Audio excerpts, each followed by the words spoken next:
کمر کے نچلے حصے سے اٹھنے والا وہ جان لیوا درد اب میری پوری پیٹھ میں پھیل چکا تھا اور مجھے ایسا محسوس ہو رہا تھا جیسے میری ہڈیاں ٹوٹ رہی ہوں۔ میں زمین پر بچھی اس میلی چٹائی پر ہاتھ مار رہی تھی اور ہر گزرتے لمحے کے ساتھ وہ درد پہلے سے زیادہ شدت ہو کر میرے پورے وجود کو اپنی لپیٹ میں لے رہا تھا۔ میرے پیٹ میں اٹھنے والی کھنچاوٹ اب اتنی سخت ہو گئی تھی کہ میرا دم گھٹنے لگا تھا۔ 2 دن سے پیٹ میں ایک لقمہ بھی نہیں گیا تھا، جس کی وجہ سے نقاہت اتنی زیادہ تھی کہ مجھ سے کراہا بھی نہیں جا رہا تھا۔ میں نے بے بسی سے اپنے کمرے کی چھت کو دیکھا جہاں سے مٹی جھڑ رہی تھی، اور پھر میری نظر ان 2 چھوٹی بچیوں پر پڑی جو بھوک سے نڈھال ہو کر میرے پیروں سے لپٹی سسک رہی تھیں۔ ان کے ننھے چہرے آنسوؤں سے بھیگے ہوئے تھے اور وہ بار بار ماں ماں پکار رہی تھیں، لیکن میرے پاس انہیں دینے کے لیے تسلی کے 2 بول بھی نہیں تھے۔ میری بڑی بیٹی جو ابھی صرف 7 سال کی تھی، وہ کونے میں کھڑی خوف زدہ نظروں سے مجھے دیکھ رہی تھی۔ اسے سمجھ نہیں آ رہا تھا کہ وہ کیا کرے۔ میں نے ہمت جمع کر کے اپنے شوہر کی طرف دیکھا جو سامنے چارپائی پر شراب کے نشے میں دھت پڑا ہوا تھا۔ اسے اس بات کی کوئی فکر نہیں تھی کہ اس کی بیوی موت اور زندگی کی کشمکش میں مبتلا ہے اور اس کی اپنی اولاد بھی بھوک سے دم توڑ رہی ہے۔ اس کے خراٹوں کی آواز مجھے اپنے سینے پر ہتھوڑوں کی طرح لگ رہی تھی۔ درد کی ایک ایسی لہر اٹھی کہ میری آنکھوں کے سامنے اندھیرا چھا گیا اور مجھے لگا کہ اب میں مزید 1 منٹ بھی برداشت نہیں کر پاؤں گی۔ میں نے بڑی بیٹی کو اشارے سے بلایا اور بڑی مشکل سے کہا کہ وہ دوڑ کر جائے اور برابر والی خالہ کو بلا کر لائے۔ وہ بچی ننگے پاؤں باہر کی طرف بھاگی اور چند ہی منٹوں میں خالہ ہانپتی ہوئی میرے پاس پہنچی۔ انہوں نے میری حالت دیکھی تو ان کے ہاتھ پاؤں پھول گئے۔ انہوں نے میرا ماتھا چھوا جو پسینے سے شرابور تھا اور بخار کی وجہ سے تپ رہا تھا۔ خالہ کہنے لگی کہ تمہارا وقت بالکل قریب آ چکا ہے اور اس حال میں تمہیں گھر پر رکھنا خطرے سے خالی نہیں ہے۔ تمہیں فوراً کسی ہسپتال لے جانا ہوگا ورنہ تمہاری یا بچے کی جان جا سکتی ہے۔ میں نے روتے ہوئے خالہ کا ہاتھ پکڑا اور کہا کہ خالہ، میرے پاس تو پھوٹی کوڑی بھی نہیں ہے، میں ہسپتال کیسے جاؤں گی اور ان بچیوں کو کس کے سہارے چھوڑوں گی؟ خالہ نے میرا حوصلہ بڑھایا اور کہا کہ تم پیسوں کی فکر مت کرو، اللہ کوئی نہ کوئی راستہ نکالے گا۔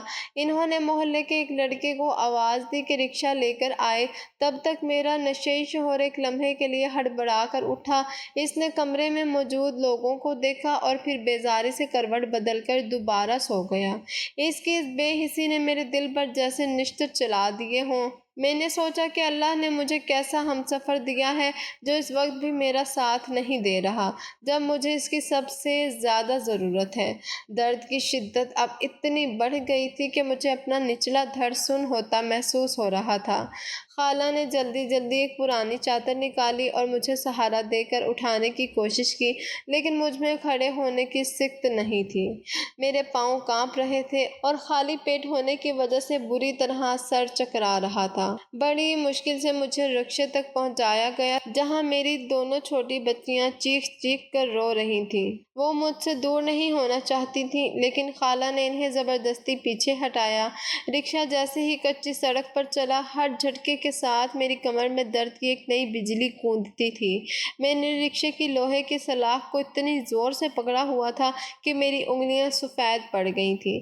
میں بار بار کلمہ پڑھ رہی تھی اور اللہ سے اپنی زندگی کی دعا مانگ رہی تھی تاکہ میں ان یتیم جیسی بچیوں کو پال سکوں۔ رکشہ ہسپتال کی طرف دوڑ رہا تھا، لیکن مجھے لگ رہا تھا کہ راستہ کبھی ختم نہیں ہوگا۔ سڑک پر موجود ہر گڈھا میرے لیے قیامت بن کر ٹوٹ رہا تھا۔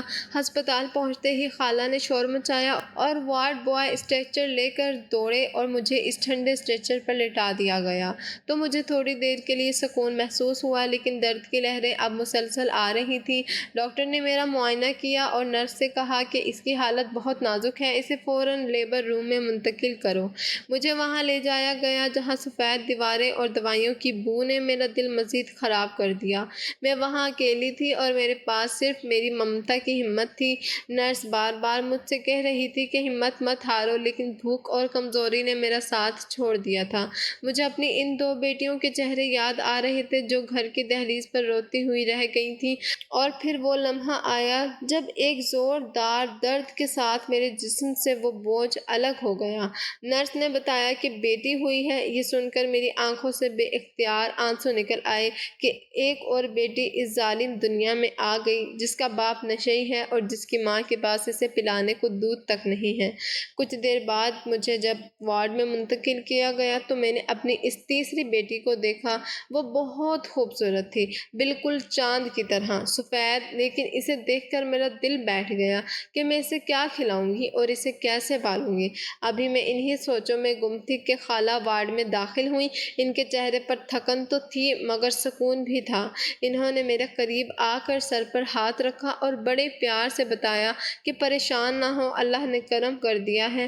میں نے محلے کے چند نیک لوگوں کی مدد سے پیسے جمع کر لیے تھے اور ہسپتال کا سارا بل جمع کروا دیا ہے۔ اب تمہیں پیسوں کی فکر کرنے کی ضرورت نہیں ہے۔ یہ سن کر میری آنکھوں سے آنسو بہنے لگے۔ میں نے خالہ کا ہاتھ تھام لیا اور روتے ہوئے کہا کہ خالہ، آپ کا تو احسان ہے کہ آپ نے میرا بل دے دیا، لیکن میں اب اس بچی کو کیسے پالوں گی؟ میری تو پہلے 2 بچیاں گھر میں بھوکی بیٹھی ہیں، ان کا باپ ایک روٹی کا لقمہ نہیں لاتا، تو اس تیسری جان کو میں کہاں سے کھلاؤں گی؟ خالہ نے میری بات سن کر ایک لمبی ٹھنڈی آہ بھری اور میرے سر پر ہاتھ رکھ کر تسلی دیتے ہوئے کہا کہ دھیان رکھو بیٹی، جس نے اسے پیدا کیا ہے، کہ یاد رکھو بیٹی، جس نے اسے پیدا کیا ہے وہ اس کا رزق بھی دے گا۔ ابھی ہمت نہ ہارو، میں تمہیں گھر لے چلتی ہوں، پھر دیکھ لیں گے کہ آگے کیا کرنا ہے۔ خالہ نے مجھے اور بچی کو سنبھالا اور ہم کسی طرح واپسی اپنے اسی ٹوٹے ہوئے گھر پہنچے۔ جیسے ہی ہم نے گھر کی دہلیز پار کی تو میرا شوہر، جو اب نشے سے تھوڑا ہوش میں آ چکا تھا، اس نے شور مچایا کہ کیا لائی ہو؟ جب اسے پتہ چلا کہ تیسری بھی بیٹی پیدا ہوئی ہے تو اس کا چہرہ غصے سے سرخ ہو گیا۔ وہ گندی گالیاں دینے لگا اور چیخ کر کہنے لگا کہ پہلے ہی 2 بوجھ کم تھے، جو ایک اور منحوس لے آئی ہو۔ اس نے غصے میں آ کر ہاتھ اٹھایا اور مجھے مارنے پیٹنے کے لیے آگے بڑھا تو خالہ شیرنی کی طرح بیچ میں آ گئی۔ انہوں نے اسے زور کا دھکا دیا اور کڑک کر بولی کہ تجھے شرم نہیں آتی کہ تیری بیوی ابھی موت کے منہ سے واپس آئی ہے اور تو اسے مارنے چلا ہے؟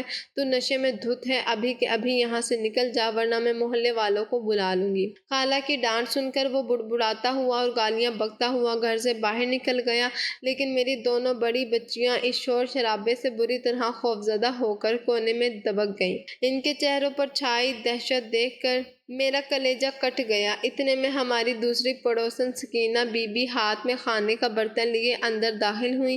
انہوں نے پیار سے میری بچیوں کو پکارا اور انہیں کھانا کھلانے لگیں۔ بچیاں جو 2 دن سے بھوکی تھیں وہ جلدی جلدی لقمے توڑنے لگیں۔ سکینہ بی بی نے میرا بھی خیال رکھا اور مجھے تسلی دی کہ جب تک تمہاری طبیعت ٹھیک نہیں ہوتی میں تمہارا اور بچیوں کا خیال رکھوں گی۔ لیکن اصل مسئلہ وہ معصوم جان تھی جو میری گود میں تھی۔ کمزوری اور فاقوں کی وجہ سے میرا دودھ نہیں اتر رہا تھا اور وہ بچی بھوک کی وجہ سے مستقل رو رہی تھی۔ اس کے رونے کی آواز میرے دل میں چھید کر رہی تھی۔ خالہ نے جب دیکھا کہ بچی بھوک سے نڈھال ہے تو وہ فوراً باہر گئیں اور کہیں سے اس کے لیے دودھ کا انتظام کر کے لائیں۔ انہوں نے بچی کو فیڈر لگایا تو وہ خاموش ہوئی۔ خالہ میرے پاس آ کر بیٹھ گئی اور سنجیدگی سے کہنے لگی کہ دیکھو، اب میری بات غور سے سنو، اب تمہیں ہمت کرنی ہوگی اور اپنی زندگی کے بارے میں سوچنا ہوگا۔ تم جانتی ہو کہ تمہارے حالات کیسے ہیں۔ اب مزید کسی بچے کے بارے میں مت سوچنا ورنہ تم خود بھی مٹ جاؤ گی اور یہ بچیاں بھی برباد ہو جائیں گی۔ میں نے ایک لمبی سانس لی اور بے بسی سے خالہ کی طرف دیکھ کر کہا کہ خالہ، میں تو یہ تیسری بچی بھی نہیں چاہتی تھی۔ مجھے پتا تھا کہ میرا کیا حال ہوگا، لیکن میں کیا کروں؟ میرا شوہر جب نشے کی حالت میں ہوتا ہے تو وہ جانور بن جاتا ہے۔ وہ میری ایک نہیں سنتا اور میری چیخیں اس کے کانوں تک نہیں پہنچتی۔ میں اس جہنم میں قید ہوں جہاں سے نکلنے کا کوئی راستہ مجھے نظر نہیں آتا۔ میرے لیے تو یہ زندگی ایک بوجھ بن چکی ہے اور اب اس تیسری بچی کا چہرہ دیکھ کر مجھے اپنے مستقبل اور بھی اندھیرے میں لگ رہے ہیں۔ سکینہ خالہ کھانا کھلا کر اور ڈھیروں تسلی دے کر اپنے گھر چلی گئی تھیں اور ان کے جانے کے بعد کمرے میں ایک عجیب سی خاموشی خاموشی چھا گئی تھی، ایسی خاموشی جو انسان کو اندر ہی اندر کھانے لگتی ہے۔ میں اپنی تینوں بچیوں کے ساتھ اس ٹوٹے پھوٹے گھر کے اداس کونوں میں بیٹھی رہ گئی تھی۔ میری نظر بار بار اس بستر کی طرف جا رہی تھی جہاں شراب کی ایک خالی بوتل ابھی بھی پڑی ہوئی تھی۔ یہ وہی چارپائی تھی جس پر میرا شوہر سارا دن سارا وقت شراب کے نشے میں بدمست پڑا رہتا تھا۔ اسے نہ دنیا کی خبر تھی، نہ اپنی اولاد کی بھوک کا احساس تھا۔ میری آنکھوں میں آنسوؤں کا ایک سیلاب امڑ آیا تھا جو رکنے کا نام نہیں لے رہا تھا۔ میں سوچ رہی تھی کہ یہ محبت بھی انسان کو کہاں سے کہاں لے آتی ہے اور کیسے کیسے دن دکھاتی ہے۔ میں نے کبھی خواب میں بھی نہیں سوچا تھا کہ میری زندگی کا انجام ایک ایسے بدبودار کمرے میں ہوگا جہاں دیواروں سے مٹی جھڑتی ہے اور جہاں میری اولاد کے پاس پہننے کو ڈھنگ کے کپڑے بھی نہیں ہیں۔ میرا تعلق ایک اچھے اور شریف گھرانے سے تھا۔ ہم بہت زیادہ امیر تو نہیں تھے لیکن ایک باعزت مڈل کلاس زندگی گزار رہے تھے۔ میرے باپ نے اپنی بساط سے بڑھ کر میرا لاڈ اٹھایا تھا، مجھے کبھی کسی چیز کی کمی نہیں ہونے دی تھی۔ انہوں نے مجھے اسکول بھیجا تاکہ میں پڑھ لکھ کر اپنا مستقبل سنوار سکوں۔ میں نے 10ویں جماعت تک تعلیم حاصل کی تھی اور اس وقت میرے سپنے بہت بڑے تھے۔ میں سوچتی تھی کہ میں پڑھ لکھ کر اپنے ماں باپ کا نام روشن کروں گی، لیکن اسی کم عمری اور نادانی میں مجھے محبت کا وہ بخار چڑھا جس نے میری عقل پر پردہ ڈال دیا۔ اسکول آتے جاتے وہ لڑکا مجھے روز نظر آتا تھا۔ وہ گلی کے نکڑ پر کھڑا رہتا اور اپنی باتوں کے جال ایسے بنتا کہ میں ان میں الجھتی چلی گئی۔ وہ مجھے بڑے بڑے خواب دکھاتا تھا۔ وہ کہتا تھا کہ وہ مجھے محلوں میں رکھے گا، مجھے دنیا کی ہر خوشی دے گا۔ میں اس کی باتوں میں آ کر اپنے ماں باپ کی محبت اور ان کی عزت کو بھی بھول گئی تھی۔ مجھے لگتا تھا کہ شاید اس کے بغیر میری زندگی ادھوری ہے۔ میں کتنی پاگل تھی کہ میں نے ایک ایسے شخص کے لیے اپنا ہنستا بستا گھر چھوڑ دیا جس نے کبھی محنت کرنا سیکھا ہی نہیں تھا۔ جب میں اس کے ساتھ گھر سے نکلی تو مجھے لگا تھا کہ ہم ایک نئی اور خوبصورت دنیا بسائیں گے، لیکن شادی کے چند ہی دنوں بعد اس کے خوابوں کی حقیقت کھل کر سامنے آنے لگی۔ وہ کام چور تھا، اسے محنت کرنا برا لگتا تھا۔ آہستہ آہستہ اسے شراب کی لت لگ گئی اور پھر وہ دن بھی آ گیا جب اس نے گھر کا سامان بیچنا شروع کر دیا۔ میرے باپ نے مجھ سے تعلق آب کر لیا تھا کیونکہ میں نے ان کی پگڑی اچھالی تھی۔ میرے پاس اب واپس جانے کا کوئی راستہ نہیں تھا۔ میں نے اپنے ہاتھوں سے اپنی زندگی برباد کر دی تھی۔ اس وقت میں اسکول کی ایک معصوم لڑکی تھی جسے صرف محبت کے نغمے سننا اچھا لگتا تھا، لیکن اب میں ایک ایسی ماں تھی جس کی گود میں ایک بھوکی بچی تھی اور جس کی 2 بیٹیاں سہم کر میری گود میں چھپ رہی تھیں۔ میں نے اسکول کے دنوں کو یاد کیا جب میری سہیلیاں مجھ سے کہا کرتی تھیں کہ تم بہت خوش نصیب ہو، لیکن آج اگر وہ مجھے اس حال میں دیکھتی تو شاید پہچان بھی نہ پاتی۔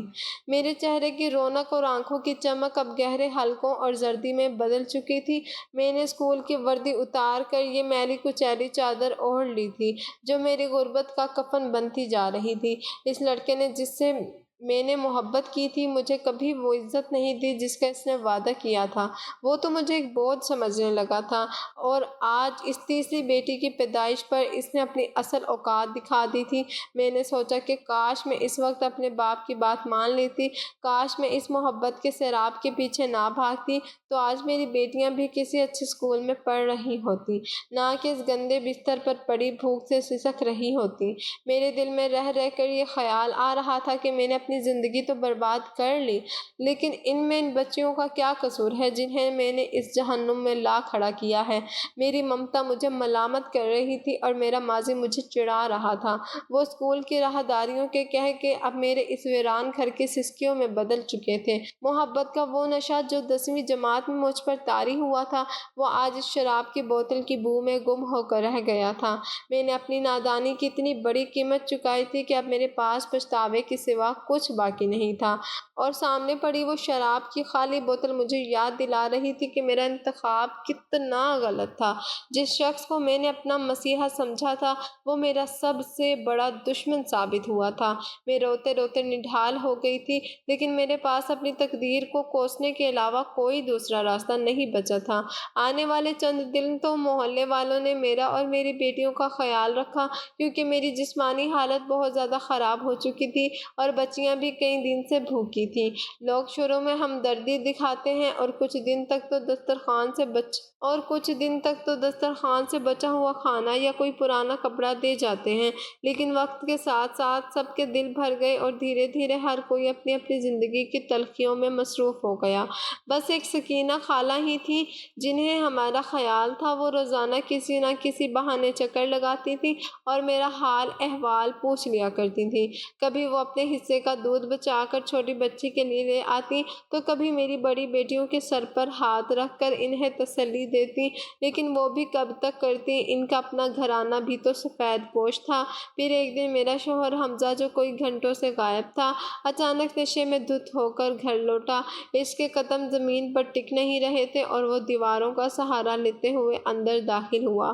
اس کی آنکھیں نشے کی زیادتی سے بالکل سرخ ہو رہی تھیں اور اس کے منہ سے نکلنے والی بدبو نے پورے کمرے کی ہوا کو زہریلا کر دیا تھا۔ میری سب سے چھوٹی والی بچی، جو ابھی صرف چند ہی دنوں کی تھی، وہ بھوک سے بلک بلک کر رو رہی تھی۔ اس کی ننھی سی جان دودھ کے لیے تڑپ رہی تھی۔ حمزہ نے جیسے ہی گھر میں قدم رکھا اور بچی کے رونے کی آواز اس کے کانوں میں پڑی تو وہ آپے سے باہر ہو گیا۔ اس نے اپنا سر پکڑ لیا اور غصے سے مجھے گندی گندی گالیاں دینے لگا۔ وہ چلانے لگا کہ کیا اس گھر میں مجھے کبھی سکون نہیں ملے گا، ہر وقت ان منحوس کا رونا دھونا لگا رہتا ہے۔ اس نے تڑپ کر میری طرف دیکھا اور برا بھلا کہنا شروع کر دیا۔ اسے اس بات کا شدید غصہ تھا کہ میں نے اس کے سر پر تیسری بیٹی کا بوجھ بھی ڈال دیا ہے۔ وہ بار بار کہہ رہا تھا کہ پہلے ہی 2 بوجھ کیا کم تھے جو اب ایک اور آفت لے آئی ہو۔ میں نے روتے ہوئے بچی کو اٹھایا اور اسے چپ کرانے کی کوشش کی، لیکن وہ تو بھوک سے بے حال تھی، وہ کیسے خاموش ہوتی۔ حمزہ نے غصے میں آ کر سامنے پڑا ہوا لوہے کا ایک گلاس اٹھا کر دیوار پر دے مارا، جو میری بڑی بیٹی کے قریب سے ہوتا ہوا گزرا۔ وہ دونوں سہم کر ایک کونے میں دبک گئیں۔ حمزہ مسلسل چیخ رہا تھا کہ میں نے تجھ سے کہا تھا کہ مجھے بیٹا چاہیے، مجھے سہارا چاہیے، لیکن تو نے پھر سے وہی بوجھ میری جھولی میں ڈال دیا ہے، جو کل کو دوسروں کی دہلیز پر جا کر بیٹھیں گی اور میرا نام ڈبوئیں گی۔ اس کی باتیں سن کر میرا دماغ گھوم گیا۔ میں نے سوچا کہ ایک باپ اپنی ہی اولاد کے بارے میں اتنا سنگ دل کیسے ہو سکتا ہے۔ وہ ان بیٹیوں کو رحمت سمجھنے کے بجائے اپنے نشے اور اپنی عیاشی میں رکاوٹ سمجھ رہا تھا۔ اس نے ایک بار پھر ہاتھ اٹھایا اور مجھے مارنے کے لیے آگے بڑھا تو میں نے ڈر کے مارے بچی کو اپنے سینے میں چھپا لیا۔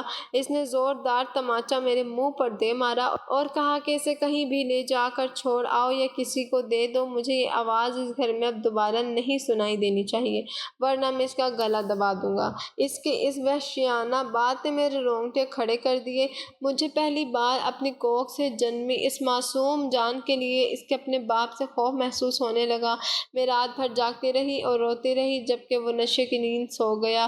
میں نے سوچا کہ جس گھر کا باپ اپنی اولاد کو بوجھ سمجھے اور اسے مارنے کی دھمکیاں دے، وہاں ان کلیوں کا کیا بنے گا۔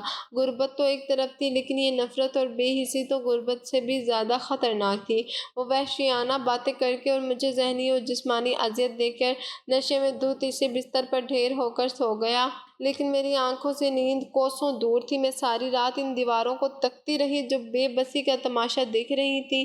اگلے دن جب سورج کی روشنی پھیلی اور سکینہ خالہ ہمیشہ کی طرح میرا حال پوچھنے آئی تو میں نے اپنے بہتے ہوئے آنسوؤں کو پونچھا اور ان کا ہاتھ تھام کر روتے ہوئے کہنے لگی کہ خالہ، اب میں مزید اپنی بچیوں کی بربادی نہیں دیکھ سکتی۔ ان کا باپ انہیں جینے نہیں دے گا اور غربت انہیں پلنے نہیں دے گی۔ آپ مجھے کوئی کام دلوا دیں تاکہ میں خود کما کر ان کا پیٹ پال سکوں۔